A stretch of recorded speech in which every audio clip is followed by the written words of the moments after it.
Hop, attention, je vous en prie, passez.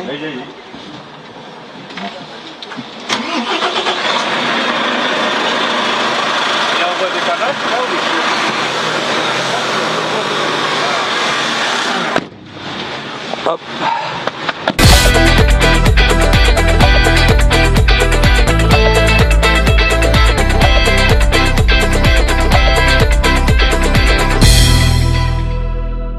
Alors, je vais vous demander de mettre le contact si vous voulez régler le siège, parce que c'est un siège électrique. Vous avez la dernière commande qui est... Ouais, l'autre après, voilà. Avec le pied gauche, vous réglez la colonne de direction. Vous avez deux positions qui vous permettent de régler, voilà, ben celle-ci, ben, l'inclinaison, et puis l'autre, hauteur, et voilà. Hein. Ce qui vous permet aujourd'hui d'avoir vraiment le volant comme vous le souhaitez, quoi. Voilà. Rapidement, les commandes. Donc ici, ben, nous avons toutes les informations, hein, le menu, indicateur, etc., etc. Donc plein d'informations qu'on a là. Là-bas, le cruise control, régulateur de vitesse, voilà. Hein, et puis bien sûr, à chaque fois, le petit curseur et la CC qui vous permet, et ici, les interdistances. Avec la colle démarrer. Démarrer. Voilà. Et, par exemple, hop, là, je peux régler les interdistance, comme je le souhaite, voilà. Avec le véhicule précédent? Oui, tout à fait. D'accord. Vous êtes allé faire un tour sur la route? Non, pas du tout. Pas tout à fait. Mon permis allez quand même avec quelqu'un en accompagnement, voilà, un démonstrateur qui conduit le camion, et puis il pourra vous faire découvrir là ici et tout ça. D'accord. Voilà. Eh bien, on va y aller alors. Allez. Donc je vous laisse. Voilà. La commande, elle est électrique alors que vous l'enleviez manuellement. Poussez. Et quand on part, normalement, il se déclenche? Il se déclenche automatiquement aussi, hein, voilà. Ok. Hop. Ben, on part par où? On suit le bus? On suit le bus, mais par contre, on tourne à droite après. D'accord. Alors, nous avons à gauche une télécommande qui nous donne le poids sur... Bon, là, on a que les informations du tracteur. Là. Ouais, sur... Voilà, sinon, nous sommes à 42 tonnes.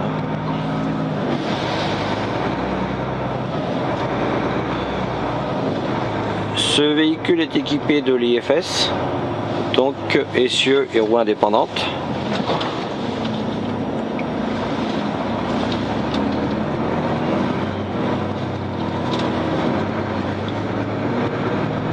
Vous êtes dans quelle activité? Vendeur de semi-remorque. Ah d'accord. Chez Volvo à Nîmes. D'accord, ok. Donc vous connaissez un peu le produit quand même. Je connais un petit peu, là je le découvre, je l'avais jamais vu encore. Ah, d'accord. Alors la visibilité, il y a quelque chose qui vous change par rapport au passé? Ouais, je trouve déjà la visibilité dans les portes. Ah, ouais. Au niveau des vitres de porte, pare-brise. Tout à fait, ici le petit point là. Silencieux. Ouais. Alors nous allons... Je trouve qu'il est très sombre. Ouais. Nous allons passer à droite. Là ici à droite, voilà. Et puis vous allez mettre votre roue gauche sur les petits vibreurs. Voilà. Vous mettez la roue gauche, comme ça vous permet de voir les deux. Là on s'est mis en high roll tout de suite, vous voyez. Et là vous allez me dire si vous sentez quelque chose. Je sens rien du tout. Voilà. J'ai de mettre tout d'ailleurs sur le dessus, vous allez voir. On sent rien du tout. Voilà. Donc là je vous laisse gérer.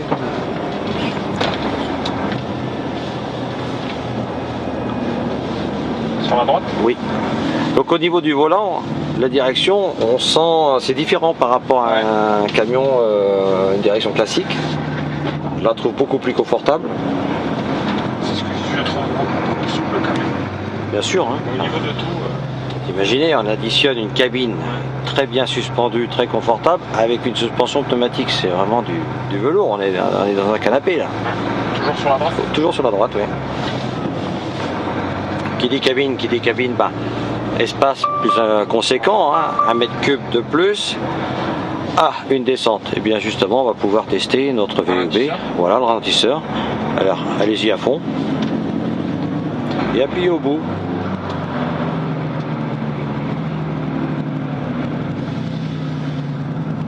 Regardez, on est à 42 tonnes là.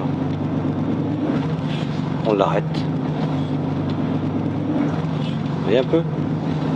Il agit uniquement sur le VEB? Que sur le VEB. Il n'y a pas de ralentisseur additionnel autre. Rien.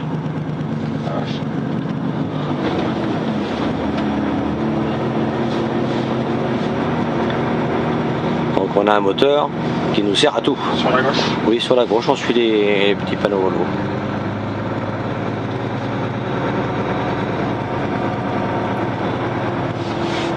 Ce véhicule est équipé de l'Hypercool. Sur la droite? Oui, sur la droite.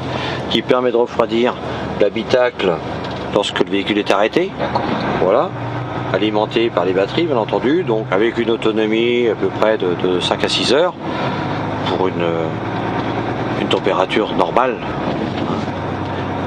Sans devoir faire tourner le moteur, comme souvent on voit des moteurs qui tournent toute une journée, voilà, au ralenti pour faire marcher une clim.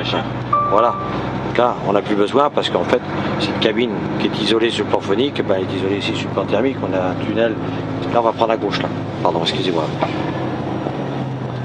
Restez bien à droite sur l'enrobé, sur le bitume là, et normalement derrière à gauche ça passe tout seul. Restez le plus possible par là. Hop, et là vous tournez. Et derrière, il n'y a même pas besoin de regarder, ça passe. Souffert la piste. Ah. Il a souffert la piste. Bah oui, parce que ça prend pas assez large là, et donc le bitume il souffre. Facile d'accès, parce qu'on a toujours 3 marches, donc c'est bien.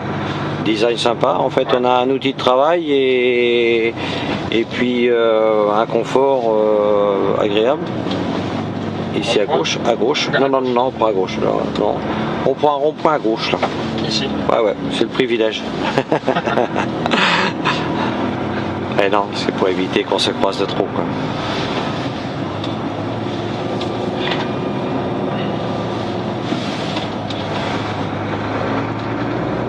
On sent pas que c'est l'essieu suspendu? Oui. On sent pas. À droite là. On le sent. Ça bouge pas? Pas du tout. Hein. C'est une voiture poids lourd. Hein. Ouais. On peut travailler avec et en plus c'est agréable de se promener. Mais comme on a essayé le VEB en descendant, bah tiens, on va essayer un démarrage en côte. Ça vous dit? Ouais. Ça arrête? Ouais, voilà, c'est bien. Hop. Alors. C'est le frein de. Le frein d'aide de démarrage en côte. Démarrage en côte, ouais. Eh ben non. Non. Eh non. Apparemment, j'ai pas été gentil, donc j'ai pas le droit de l'avoir sans ce véhicule-là. Je reste en auto? Bah, on reste en auto, oui, tout à fait. Donc, qu'est-ce qui va se passer lorsqu'on va vouloir repartir? Le temps qu'on appuie sur la pédale d'accélérateur, ouais. Ça va reculer. Relâcher, ouais. Voilà. Alors, bien sûr, j'ai la solution facile d'utiliser votre frein de parc. Mais bon, ça c'était au moment qu'on a passé notre permis de conduire, ouais. C'était ce jour-là, mais après on l'a plus fait. Eh bien, je vais utiliser cette commande vers le volant, donc je vous laisse la tirer vers vous, juste un cran par exemple. Ah, un cran. Voilà un cran, vous pouvez faire les deux, mais faites un cran pour voir. Et là, vous la maintenez, vous lâchez votre pédale de frein. Ouais, j'ose pas la lâcher. Alors, maintenant, ouais. Vous la lâchez, vous accélérez en même temps.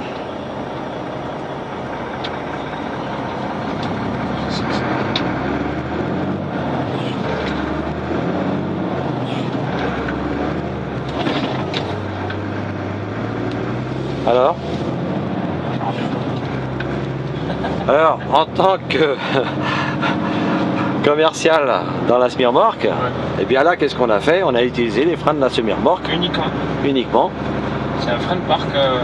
C'est pas un frein de parc. Une ancienne poignée de frein de parc. Voilà. Alors évidemment, on pourrait croire que c'est notre frein d'alignement. Ouais. Non, c'est pas du tout un frein d'alignement. Ça nous sert à faire uniquement l'essai de traction. Ah ouais. Eh oui. Exactement. Donc fini de voir des semi-remorques qui tombent par terre. Ouais. Ça arrive. Et là, il faut 2 secondes. Et encore, je sais même pas. C'est très vite fait, quoi. Ouais. On va aller à droite. Sur la droite. Sur la droite, il n'y a pas sur la gauche. Et ça nous permet de faire un démarrage en côte. Le gars qui est prêt à se mettre à quai, qui manque 20 cm, ouais. Bah, c'est facile d'utilisation.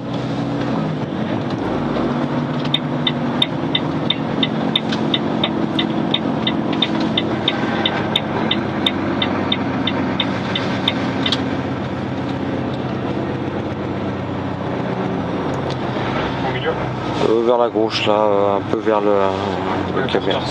Oui, bah voilà, bah, un petit peu sur la gauche là, comme ça, par là, c'est bien. Ça, on est presque en face pour partir.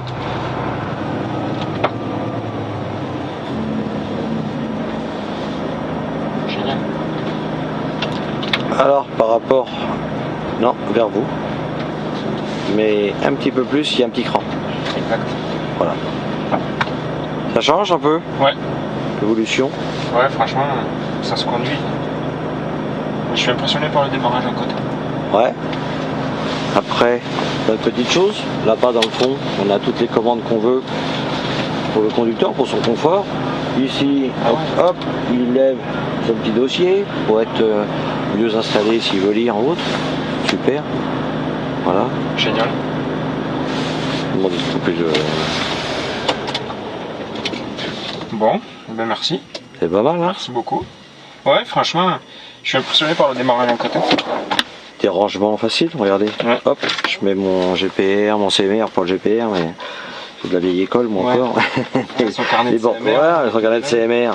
Ouais. Là, il n'y a rien qui traîne, quoi. Tout est rangé correctement, quoi. Ouais, sympa. Et on vient de le recevoir, nous, le nôtre. Là. Voilà, ouais. Il est arrivé jeudi dernier, donc on va le mettre en route. Bon, mais merci beaucoup. Ben voilà, écoutez, bonne journée. Merci. Je vous dis à bientôt. Merci. Et les petits jeunes là-bas, je crois qu'ils vont avoir 2-3 questions à vous poser. Ah, ouais. Allez, bon après-midi, bon courage. Ouais.